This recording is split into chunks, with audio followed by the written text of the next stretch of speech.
Wolfenstein 3D was released in 1992. It was made by id Software. It's considered the grandfather of the first-person shooter. Basically, we're taking the origins of Wolfenstein and bringing it into the next gen. So things visually are way more over the top, but we're still dealing with Nazis, zombies, monsters, all that cool stuff that you saw in the original Wolfenstein.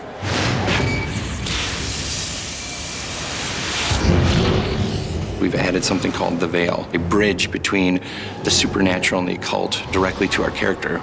It's filled with all sorts of creatures that are floating around, and everything is all dark and wispy. You can only be there for a little while, but when you're there, you're very powerful. You move a little faster, your enemies are highlighted, you can walk through walls. You can slow down time and basically use that to get around some of the enemies. In the end, it still is about using your guns, big combat, big explosions, but we thought that this was a perfect way to really enhance the combat of the game.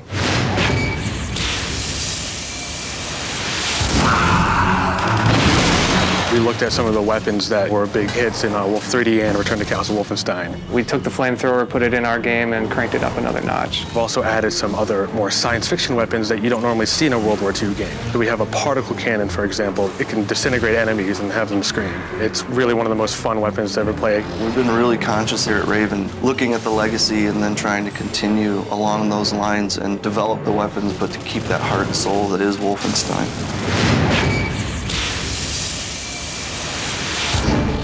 As the games have evolved, we've seen the character grow of BJ Blazkowicz. He's turned from this sort of faceless, nameless person into a soldier, and then in the latest game, he's become more of a soldier spy. He's still that all-American, every-man type character. He's exciting, he's heroic, he gets his fist dirty, and he kicks ass.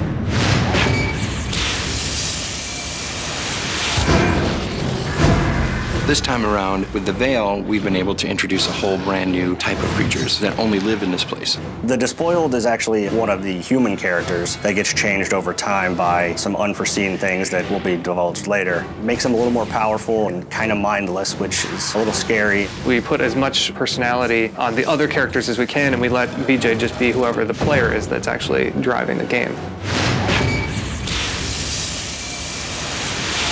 The franchise, I think, has a special place in a lot of people's hearts. And over the years, that has consistently evolved. If you're an older fan coming in with memories of the previous games, you're going to really like the nostalgia, the feelings, the remembrance of characters, and that sort of thing.